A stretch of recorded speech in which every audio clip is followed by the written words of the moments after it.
Hello everyone. अच्छा बच्चा, हमने पिछले लेक्चर में हमने at sight, after sight, classification of negotiable instruments, ambiguous instruments, negotiable instrument में पार्टी टू कॉन्ट्रैक्ट कौन बन सकता है, वो सब हमने देखा था। आज बेटा हम आगे बात करते हैं। ये तो वैसे आपने किए हुई है चीज़ें। Maturity of a negotiable instrument, it means the date on which negotiable instrument falls due for payment. तो बेटा मैच्योरिटी का मतलब क्या होता है?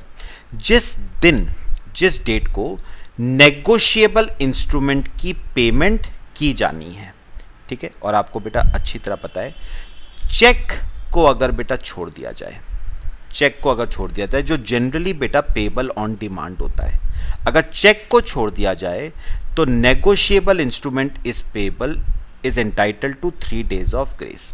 तो जो भी आप ड्यू डेट, मैच्योरिटी डेट निकालोगे ना, वो after considering 3 days of grace निकालोगे, अनटिल और unless that instrument is payable on demand, जैसे चेक। इसीलिए बेटा चेक के केस में ना 3 days ऑफ ग्रेस ऐड नहीं होते हैं, because cheque is payable on demand. ठीक है बेटा। अब देखो कैसे कैलकुलेशन करनी है मैच्योरिटी डेट की, वो सब देखेंगे बेटा। करा हुआ है आप सबने calculation of days of maturity. अब मेरी बात ना जरा सुनना बेटा। देखो देखो देखो,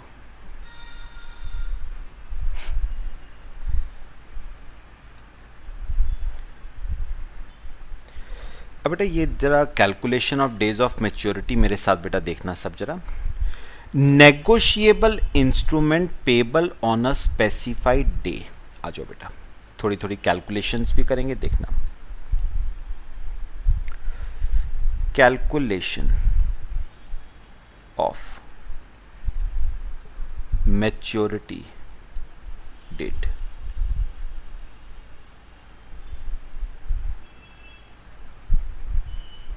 कैलकुलेशन ऑफ मैच्योरिटी डेट, पहला सुनो, देखना बेटा क्या लिखा हुआ है। Negotiable instrument payable on a specified day. तो बेटा जैसे ना नेगोशिएबल इंस्ट्रूमेंट में लिखा हुआ है, आई प्रॉमिस टू पे, एग्जाम्पल ले रहा हूं, आई प्रॉमिस टू पे यू से ₹50,000 ऑन से 4th Feb।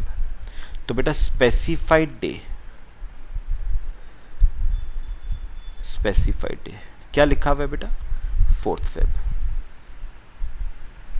अब बेटा एक बात याद रखना,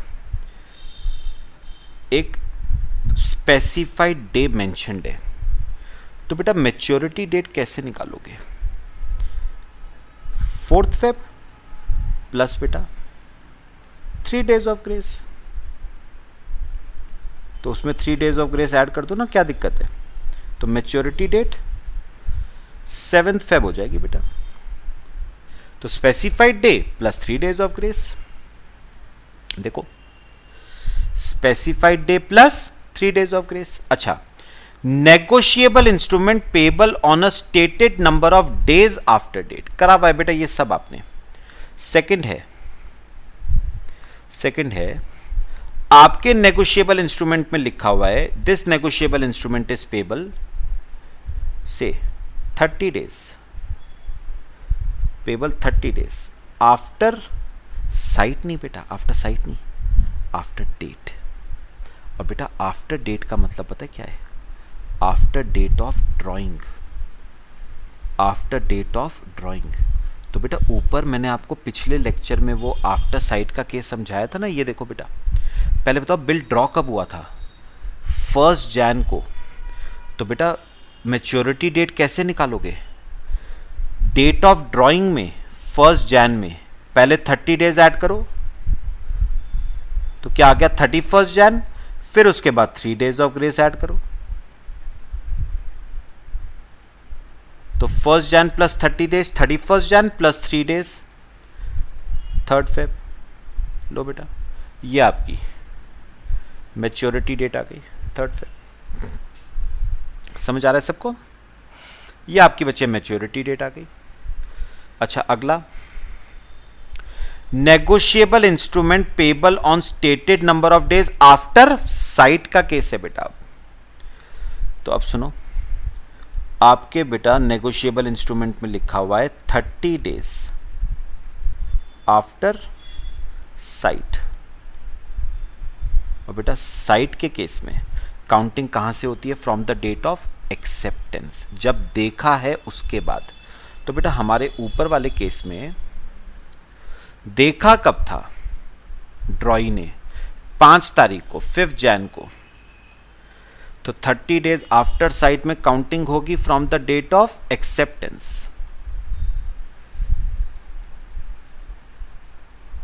तो डेट ऑफ एक्सेप्टेंस से 5 जैन प्लस 30 डेज ऐड करो बेटा, 26 दिन। 26 दिन तो जनवरी के आ गए और 4 दिन फरवरी के, तो 4 Feb plus 3 days of grace,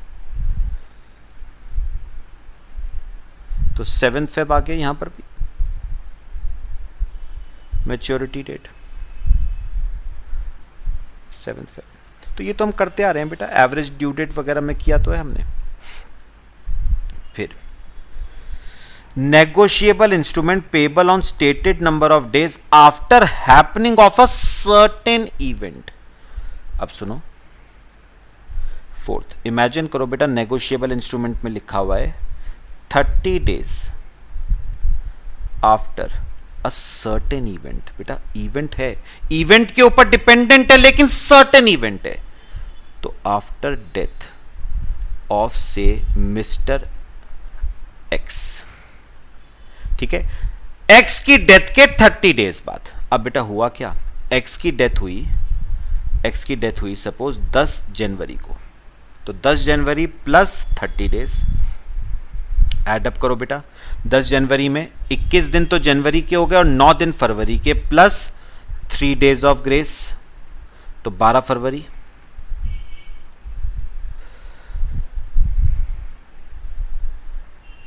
लो बेटा कॉपी कर लो,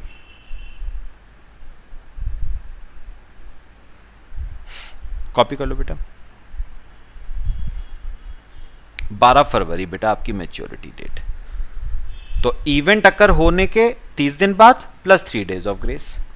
अच्छा, फिर आता है negotiable instrument payable on stated number of months after date. बेटा आप डेज की जगह मंथ्स हैं, तो सुनो,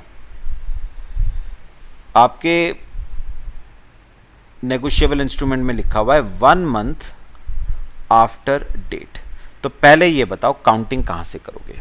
आफ्टर डेट है, डेट ऑफ ड्रॉइंग से। डेट ऑफ ड्रॉइंग बेटा 1 जैन है, ठीक है। 1 जैन में 1 मंथ ऐड करो, सीधा सीधा 1 Jan plus 1 month, 1 Feb plus 3 days of grace, 4 Feb बेटा। ये आपकी maturity date 4 Feb. But days की जगह मंथ्स में है। फिर इसके बाद stated number of months after site.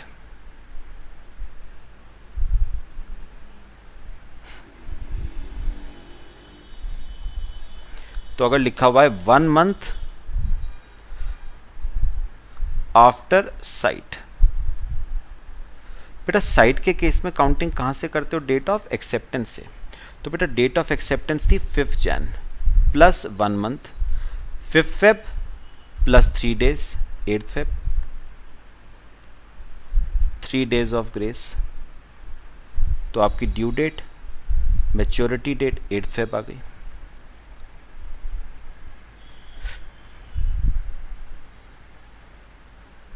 हो गया बेटा।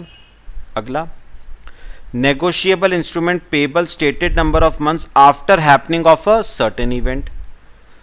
डेथ ऑफ मिस्टर एक्स, तो 1 month after death of mister X.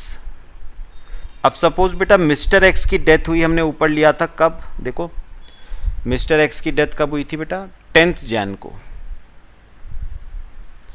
तो 10th जैन प्लस 1 मंथ, बेटा क्या आ जाएगा? 10 Jain plus 1 month, 10th Feb plus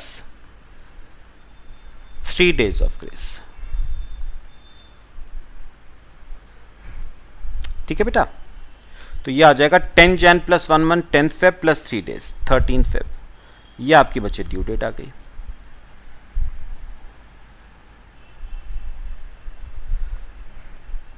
फिर if day of maturity of negotiable instrument is a public holiday, बेटा पढ़ा हुआ है, पब्लिक हॉलीडे है तो प्रीसीडिंग बिजनेस डे लेते हैं, इमीडिएटली प्रीसीडिंग बिजनेस डे। अगर इमरजेंसी हॉलीडे है या बेटा अनफॉरसीन पब्लिक हॉलीडे है, जैसे किसी लीडर की स्ट्राइक हो गई है बेटा, उसकी वजह से इमरजेंसी हॉलीडे डिक्लेयर करनी पड़ रही है, तो इमरजेंसी के केस में सक्सीडिंग बिजनेस डे हो जाएगा, नेक्स्ट बिजनेस डे। अच्छा, एक छोटा सा नोट है बेटा, if in the relevant month there is no corresponding day, last day of the month shall be taken. मैं आपको अभी समझा देता हूं बेटा। अज्यूम करो बेटा एक सिचुएशन बेटा अज्यूम करना,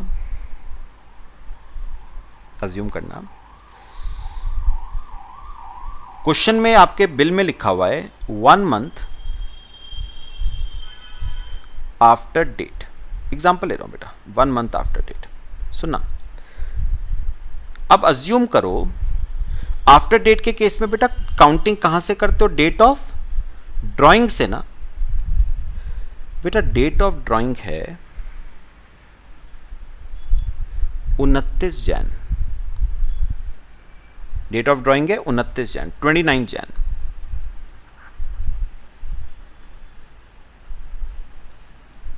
तो इस केस में बेटा कैसे करोगे, 29 जैन प्लस 1 मंथ है ना, प्लस 3 डेज ऑफ ग्रेस। अब सुनो, 29 जैन में बेटा जब 1 मंथ ऐड करोगे तो वो 29 फेब आता है, लेकिन सपोज फेब में तो बेटा 28 डेज ही है, तो 29 फेब कैसे ले लोगे, 29 फेब तो ले नहीं सकते। अब दो बातें कर सकते हो, या तो 29 फेब को 1 मार्च लो है ना, या फिर 28 फेब लो। बात समझ आई?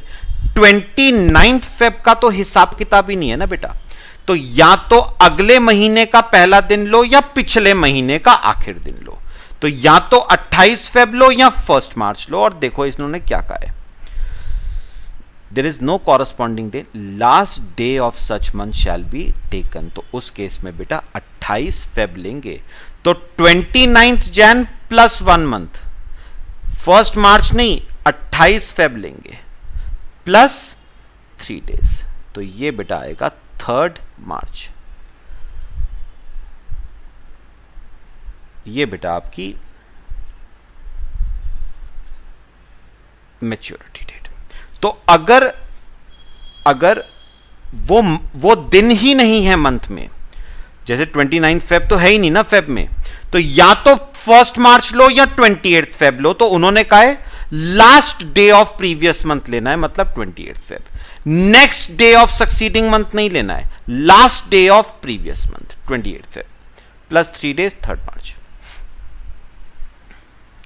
सब बताओ बेटा, कैलकुलेशन ऑफ मैच्योरिटी डेट्स मेरे ख्याल से सबको क्लियर हुई, पक्का? कॉपी कर लो बच्चे, फिर आगे चलते हैं।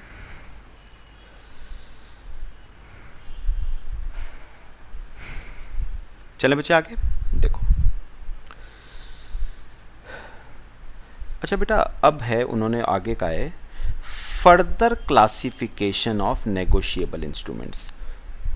तो बेटा एक नेगोशिएबल इंस्ट्रूमेंट्स का क्लासिफिकेशन तो हमने पहली क्लास में देखा, promissory note, bill of exchange, cheque. फिर एक क्लासिफिकेशन पिछले लेक्चर में देखा, order instruments, bearer instruments, payable on demand, time instruments. अब एक और क्लासिफिकेशन आ गया बेटा, इनलैंड इंस्ट्रूमेंट्स और बेटा फॉरेन इंस्ट्रूमेंट्स। कुछ नहीं, बहुत simple, a negotiable instrument is N inland instrument if it is drawn और मेड इन इंडिया। तो ड्रॉ कहां पर होना चाहिए? इंडिया में। It is payable in India and is drawn on a person resident in India. याद रखना बेटा, शर्तें क्या क्या हैं? ड्रॉ भी इंडिया में होना चाहिए, पे भी इंडिया में होना चाहिए, और जिसके ऊपर ड्रॉ किया है ना वो भी इंडिया का रेजिडेंट होना चाहिए। मतलब बेटा मैंने ड्रॉ करा, ठीक है, तो कहां पर ड्रॉ करा? इंडिया में। जिसके ऊपर ड्रॉ करा वो भी इंडिया का रेजिडेंट होना चाहिए, और पे भी इंडिया में ही होना चाहिए। तो फिर फॉरेन इंस्ट्रूमेंट क्या होगा? फॉरेन इंस्ट्रूमेंट जो इनलैंड नहीं है वो फिर फॉरेन है।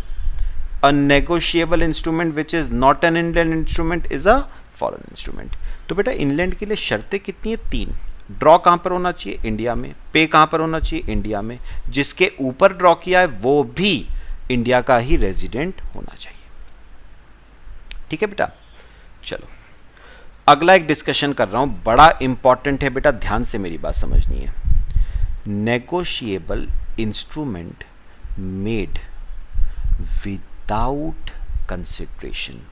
याद करो बेटा, नेगोशिएबल इंस्ट्रूमेंट की जो डेफिनेशन थी, negotiable instrument is an instrument in writing acquired, the title of which is acquired by a person bona fide and for value. मैंने आपको बेटा पहले लेक्चर में ही बता दिया था, नेगोशिएबल इंस्ट्रूमेंट के लिए कंसिडरेशन का होना बहुत जरूरी है। वही डिस्कशन बेटा हम यहां पर करने वाले हैं, सुनना ध्यान से।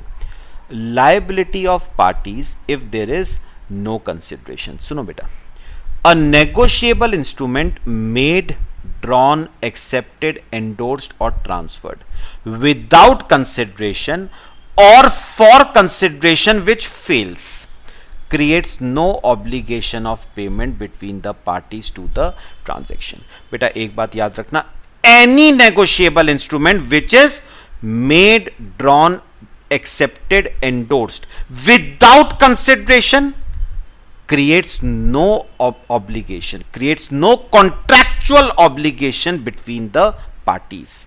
देखो बेटा बात समझना, हेडिंग लिखो, नो कंसिडरेशन।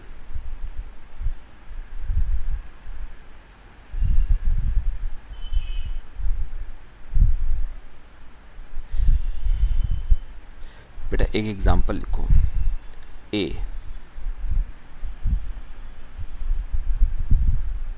और बी। बेटा हुआ क्या है, ध्यान से देखना। ए ने बी के ऊपर ड्रॉ किया एक B R. A draws a B R on B. कितने रुपए का बी आर बेटा? 1 लाख रुपए का B R. A draws a B R on B for ₹1 lakh without consideration. मतलब बेटा विदाउट कंसिडरेशन का मतलब पता है क्या हुआ? बी ने बेटा ए को कोई पैसा देना नहीं था, बी ने ए का कोई पैसा नहीं देना बेटा। ए ने बी के ऊपर ड्रॉ कर दिया एक बी आर विदाउट कंसिडरेशन, मतलब बी ने ऑल्दो ए का कोई पैसा नहीं देना था फिर भी ए ने बी के ऊपर ड्रॉ किया एक बी आर। याद करो बेटा, सीए फाउंडेशन में बिल्स ऑफ एक्सचेंज चैप्टर आपको पढ़ाया हुआ है मैंने। म्यूचुअल अकोमोडेशन का केस पढ़ा था बेटा, जहां पर बेटा पार्टीज के बीच में कोई कंसिडरेशन नहीं होता, फिर भी एक पार्टी बेटा बिल ड्रॉ करती है और दूसरी पार्टी बेटा बिल को क्या करती है? एक्सेप्ट। तो मेरे को बताओ जरा, ए ने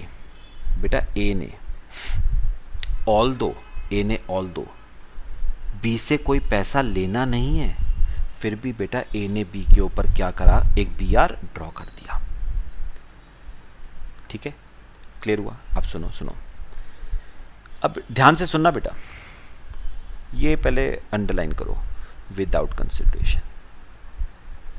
ध्यान से सुननी है बस मेरी बात। अब क्या हुआ? सी है, ये बेटा क्रेडिटर है ऑफ ए, ये ए का क्रेडिटर है। ठीक है, ए ने सी का देना था 1 लाख रुपए, ए ने सी का 1 लाख रुपए देना था। तो बेटा हुआ क्या? सुनो, मेरी ध्यान से मेरी बात सुननी है। हुआ क्या बेटा? ए ने ये जो बिल बी के ऊपर ड्रॉ करा था ना, ए ने वो आगे सी को बेटा क्या कर दिया? Endorse, B R endorsed. A ने वो बी आर बेटा सी को क्या कर दिया? एंडोर्स। तो 1 लाख रुपए के बदले 1 लाख रुपए के बदले सी को ए ने क्या दे दिया? बिल दे दिया। कैश की जगह ए ने सी को क्या दे दिया? बिल। मुझे एक बात बताओ, ए ने ये बीआर एंडोर्स करा विदाउट कंसिडरेशन या विद कंसिडरेशन? बेटा ये तो विद कंसिडरेशन है भाई। 1 लाख रुपए के कैश के बदले आपने ये बिल दिया है ना, तो विदाउट कंसिडरेशन कैसे हो गया बेटा? 1 लाख रुपए देना था आपने, तो विदाउट कंसिडरेशन कैसे हो गया? ये विद कंसिडरेशन है बेटा। बात समझ आई? ठीक है। तो अब मैंने आपको 2 केसेस दिए हैं। पहला केस, ए ने बीआर बी के ऊपर ड्रॉ करा, बी ने एक्सेप्ट करा, वापस ए को करा, ये था विदाउट कंसिडरेशन। ए ने वही बीआर सी को एंडोर्स किया in consideration for ₹1 lakh, this is with consideration. अब सुनो, मुझे बताओ बिल करंटली बेटा किसके पास है? सी के पास है ना, तो सी बेटा हमारा होल्डर इन ड्यू कोर्स है, HDC। सी हमारा होल्डर इन ड्यू कोर्स है। अब बताओ बेटा, इस बिल की जो ड्यू डेट है, उस ड्यू डेट वाले दिन सी बी के पास जाएगा बेटा पैसा मांगने, ठीक है? तो C goes to B in order to recover ₹1 lakh, in order to recover ₹1 lakh. तो सी गया बी के पास पैसा मांगने के लिए। लेकिन मैं आपको एक बात बताऊं बेटा, लॉ एक बात साफ कहता है, लॉ एक बात साफ कहता है, एनी बिल, ध्यान से सुनना बेटा, एनी बिल जहां पर बेटा कंसिडरेशन नहीं है, जहां पर कंसिडरेशन नहीं है, वहां पर बेटा पार्टीज के ऊपर कोई कॉन्ट्रैक्चुअल लायबिलिटी क्रिएट नहीं होती है। तो अब मुझे एक बात बताओ, ये जो बी है बेटा, क्या इसने ये बिल एक्सेप्ट विद कंसिडरेशन किया था या बी ने ये बिल एक्सेप्ट विदाउट कंसिडरेशन किया था? बेटा बी ने ये बिल एक्सेप्ट विदाउट कंसिडरेशन किया था, ठीक है?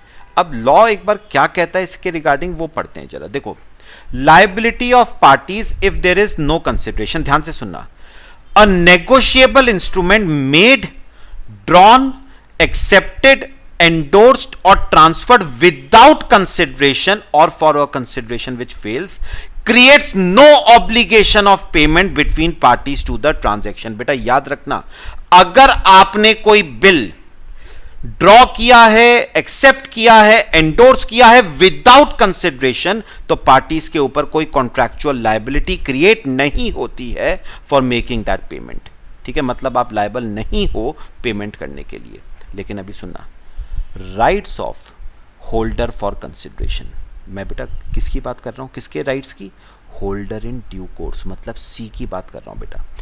If any such party has transferred the instrument to a holder for consideration, मतलब ए ने सी को बिल ट्रांसफर किया with consideration, for a consideration, such holder and every subsequent holder deriving title from him, मतलब such holder मतलब C and any subsequent holder मतलब बेटा हो सकता है C ये बिल आगे एंडोर्स कर दे D को, तो वो subsequent holder हो गया, may recover the amount due on such instrument from the transferer for consideration or any prior party thereto। बेटा सुन लेना पहले, छोटी सी बात, मेरी बात सुनो।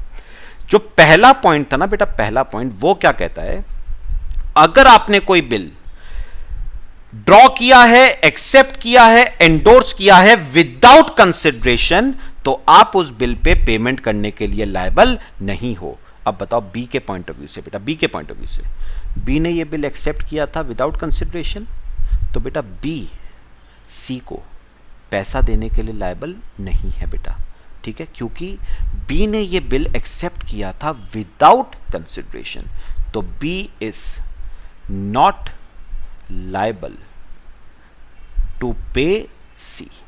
तो बेटा बी ने सी को पैसा देने से कर दिया मना, वो लायबल था भी नहीं। भाई मैं क्यों पैसा दूं?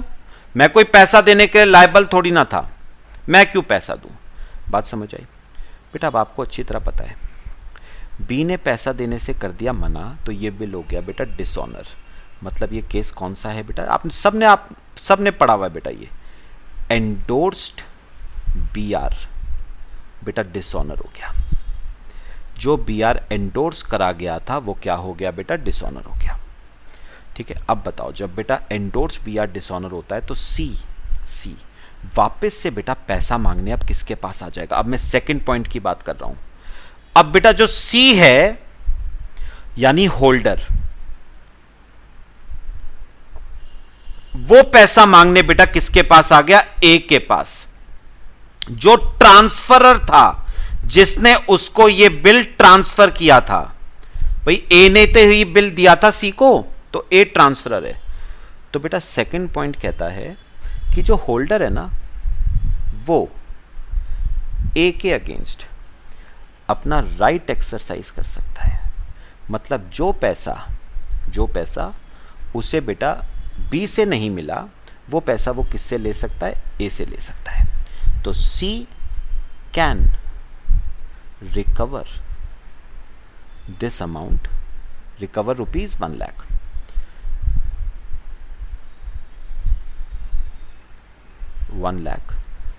From A. इवन बेटा उन्होंने पता क्या कहा, अगर सी ने ये बिल आगे फर्दर एंडोर्स कर दिया ना, मतलब सब्सीक्वेंट होल्डर डी है, तो वो भी बेटा ए को पैसे के लिए क्या कर सकता है, sue. Although he is not a party to the contract बेटा, कॉन्ट्रैक्ट तो सी और डी के बीच में, लेकिन वो भी ए को क्या कर सकता है, स्यू। तो डी कैन ऑल्सो स्यू ए और एनी प्रायर पार्टी।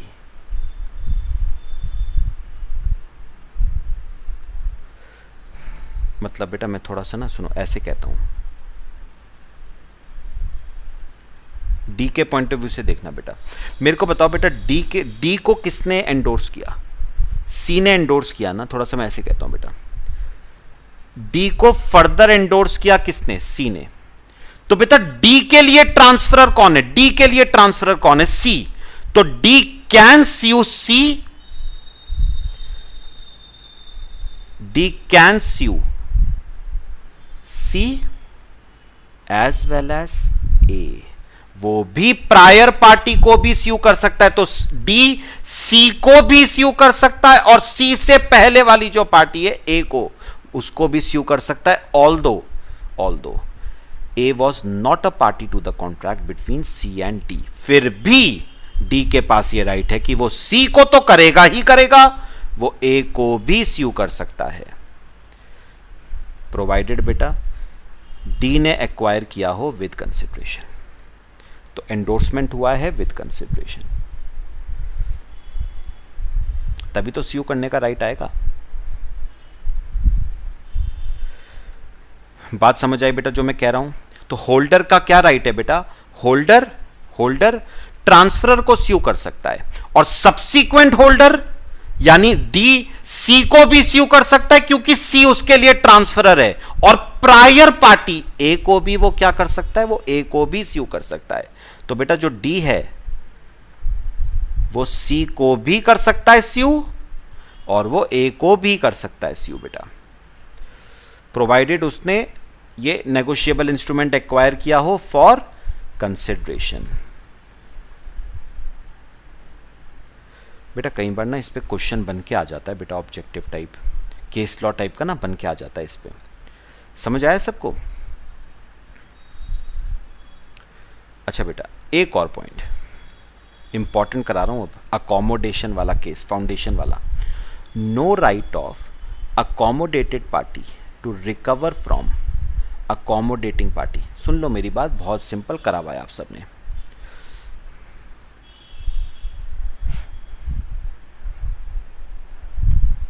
देखो बेटा ए, बात समझना बेटा, अकोमोडेशन का केस आपने पढ़ा हुआ है। सुनो बेटा, अब अकोमोडेशन में क्या होता है ध्यान से सुनना। इमेजिन करो बेटा ए को पैसे की जरूरत है, ए को पैसे की जरूरत है, उसने बी से लोन मांगा, बी ने कहा यार पैसा तो मेरे पास भी नहीं है, तो ए ने कहा चल यार एक काम करते हैं, मैं तेरे ऊपर एक बीआर ड्रॉ करता हूं 1 लाख रुपए का। तो मैं तेरे ऊपर एक बीआर ड्रॉ करता हूं, तू क्या कर, तू वो बीआर एक्सेप्ट करके मुझे दे दे। तो बी ने वो बीआर एक्सेप्ट करा 1 लाख का और किसको दे दिया, ए को। बेटा अब ए को पैसा चाहिए, तो ए के पास पैसा कहां से आएगा, ए गया बेटा बैंक, ठीक है, ए गया बैंक, उसने बैंक के पास जाके बेटा बीआर क्या करवा लिया, डिस्काउंट। उसने बैंक के पास जाके ये बीआर क्या करवा लिया बेटा, डिस्काउंट करवा लिया। उसने बैंक के पास जाके ये बीआर क्या करवा लिया, डिस्काउंट, और बैंक ने उसको पैसा दे दिया 1 लाख रुपए आफ्टर डिडक्टिंग डिस्काउंट। तो बैंक ने उसको कैश पे कर दिया सपोज 95,000 का, 5,000 का क्या काट लिया बेटा, डिस्काउंट काट लिया, है ना, ऐसा ही केस होता है, 5,000 का डिस्काउंट काट लिया। बात समझ आई बेटा। तो बेटा इसे हम ना म्यूचुअल अकोमोडेशन कहते हैं, अकोमोडेशन, खैर म्यूचुअल तो नहीं है यहां पर, खाली अकोमोडेशन है। खैर मुझे एक बात बताओ बेटा, बी को हम कहते हैं अकोमोडेटिंग पार्टी, अकोमोडेटिंग पार्टी, जो ए को अकोमोडेट कर रही है, उसे खुश कर रही है, और जिसे खुश किया जा रहा है बेटा, जिसे अकोमोडेट किया जा रहा है, उसको हम नाम देते हैं अकोमोडेटेड पार्टी। तो ए यहां पर अकोमोडेटेड पार्टी है। अब सुनो ध्यान से बेटा मेरी बात सुनना। अब बताओ इस वक्त ये बिल किसके पास है, बैंक के पास। बेटा बैंक ड्यू डेट वाले दिन गया बी के पास पैसा मांगने, ठीक है, लेकिन आपको अच्छी तरह पता है बी पैसा देने के लिए बेटा लायबल नहीं है, ठीक है। क्यों नहीं लायबल है, क्योंकि उसने ये बिल एक्सेप्ट किया था विदाउट कंसिडरेशन। तो B is not liable to pay to bank. क्यों बेटा, because he had accepted bill without consideration. Consideration तो था ही नहीं ना बेटा, उसने तो खुश करने के लिए किया था। ही had accepted bill without consideration. तो उसने तो बस ए को अपनी दोस्ती निभाई है, उसने विदाउट कंसिडरेशन उसने ये बिल एक्सेप्ट किया था बेटा। तो बी तो पैसा देने के लिए लायबल है ही नहीं। अब बेटा बताओ बैंक क्या करेगा, बैंक आ जाएगा ए के पास पैसा मांगने, और ए को बैंक को पैसा देना पड़ेगा, ठीक है। चलो ए ने पैसा दे दिया बैंक को। अब बेटा एक बात आती है, मेरा क्वेश्चन क्या है, whether A can recover money from B. क्योंकि बेटा एक्चुअल में बिल को एक्सेप्ट तो किसने किया था, बी ने किया था। कायदे में पैसा देने के लिए लायबल कौन था, बी था। तो क्या ए बी से पैसा रिकवर कर सकता है? The answer is no. A can not recover this money from B, no, because वही सेम बात बेटा, B is not liable on bill since there is no consideration, since there was no consideration। उसने bill accept किया था without consideration. तो बेटा B bank को पैसा देने के लिए भी लायबल नहीं है, और वो ए को भी पैसा देने के लिए लायबल नहीं है। ऑल दो बिल को एक्सेप्ट उसी ने करा है, वही बिल का ड्रॉई है।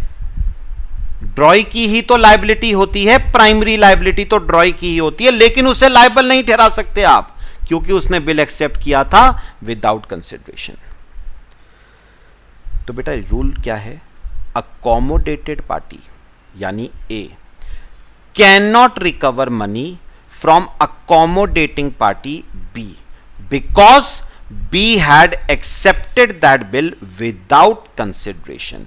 और अगर आप बिना कंसिडरेशन के ड्रॉ, एक्सेप्ट, एंडोर्स करते हो तो there is no liability on parties for payment. B के ऊपर कोई लायबिलिटी नहीं आती बेटा पेमेंट करने की।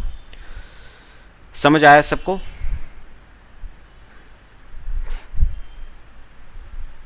तो ये बेटा आपका अकोमोडेशन का केस था, अकोमोडेशन ऑफ बिल्स।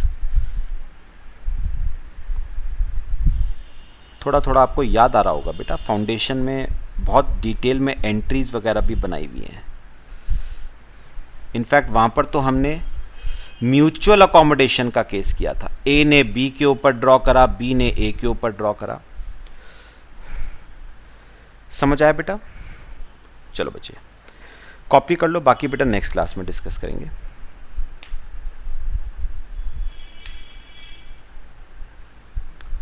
सबको क्लियर है बच्चे? चलो बेटा बाकी नेक्स्ट क्लास में डिस्कस करते हैं। Till then thank you.